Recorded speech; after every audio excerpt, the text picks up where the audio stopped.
Bonsoir mes élèves, je vais corriger le contrôle numéro 1 du semestre 2.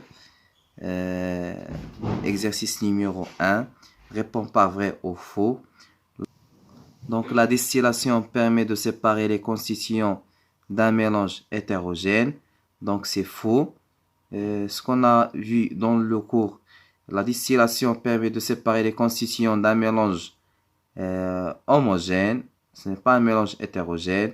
Deuxième phrase, un mélange qui peut être dissous dans l'eau s'appelle un solvant. Donc c'est faux. Un mélange qui peut être dissous dans l'eau s'appelle le soluté. C'est-à-dire la phrase correcte. Troisième phrase, une grille de fer est utilisée pour arrêter les déchets à grande échelle. Donc c'est vrai. Traitement des eaux. Le rôle du réfrigérant dans la distillation et la vaporisation. Donc, c'est faux. Le rôle du réfrigérant dans la distillation et la liquéfaction, c'est de transformer l'eau de l'état gazeux à l'état liquide.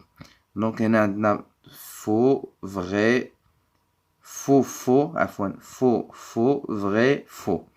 Donc, deuxième question, complétez les phrases suivantes.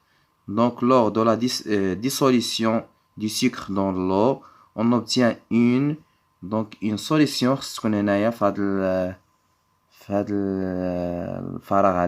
solution aqueuse, dans laquelle l'eau est le solvant et le sucre est le soluté. Si le solvant est l'eau, la solution est appelée solution aqueuse. إذا كل كلمة صحيحة كل فراغ عمرتيه صحيح عليه 0,5. Donc la somme تعطينا 2 points.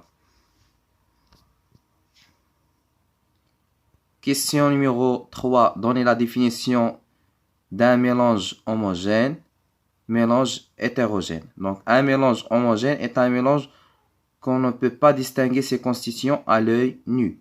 Un mélange hétérogène, c'est un mélange qu'on peut distinguer au moins 2 constituants à l'œil nu. إذا هنايا كل جواب صحيح عليه نقطة. إذا question numéro 3 عليها 2 points. Exercice numéro 2, 8 points. Mets une croix dans la case convenable. إذا عندنا eau plus huile.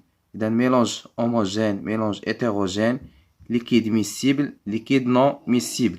إذا خصكم ديروا بالنسبة ل eau plus huile, c'est un mélange.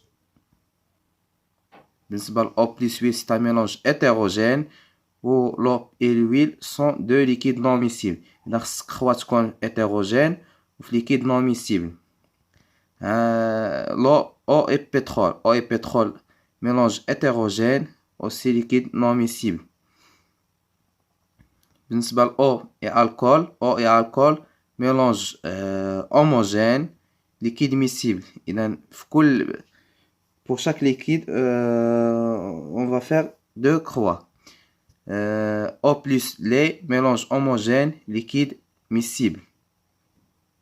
Question numéro 2. On chauffe un liquide et on enregistre la température au bout de 2 minutes.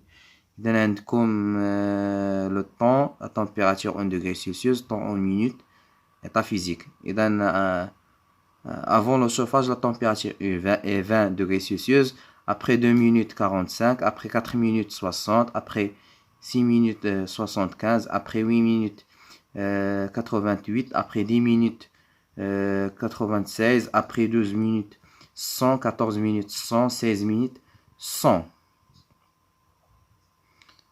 Donc remplis le tableau. إذا le tableau خصنا نعمرو état physique.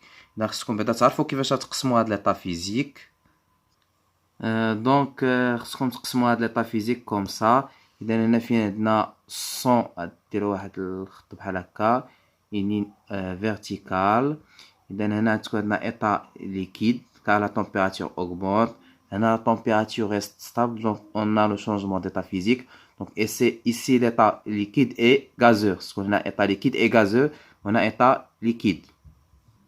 Donc, question numéro B, s'agit-il d'un corps pur justifié? Donc, oui, il s'agit d'un corps pur car la température reste constante lors du changement d'état physique.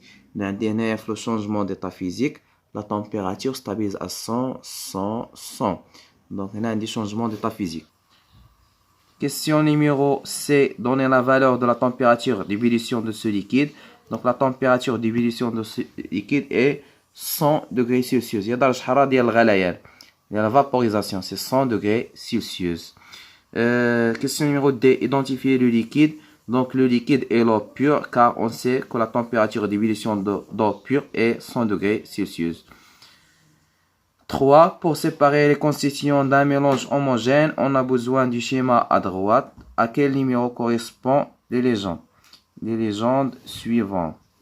Voilà le schéma. Le schéma de la distillation. Donc, numéro 1, chauffe-ballon. Numéro 2, eau salée. Eau salée. Numéro 3, ballon. Numéro 4, réfrigérant. Numéro 5, sortie de l'eau. La sortie d'eau. Numéro 6, entrée d'eau. Numéro 7, hors-lumière.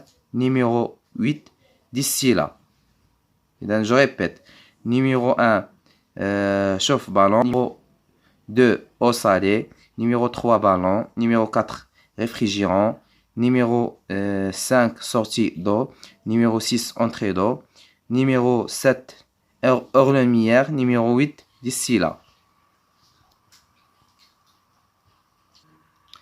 Exercice numéro 3. Exercice numéro 3. Un élève a lu un sujet lié à l'eau de mer dans une revue scientifique. L'eau de mer contient des particules en suspension comme de la boue et d'autres comme des sels minéraux, surtout du sel de table et du gypse. L'élève a conclu après avoir lu que l'eau de mer est un mélange. Es-tu d'accord avec cet élève? Donc oui, je suis d'accord avec cet élève car l'eau de mer contient plus de deux constituants. Donc il contient du gypse, du sel de table, la boue, ainsi de suite. Question numéro 2. Identifier deux corps solides dissous dans l'eau de mer. Donc deux corps solides, donc le sel et le gypse sont deux corps solides dissous dans l'eau de mer. Bonne chance. إذا كنتمنى يكون عجبكم هاد الشريط فيديو. إلا عجبكم هاد الشريط فيديو ما تنساوش تابوناو وديروا جيم وتخليو دي كومونتير.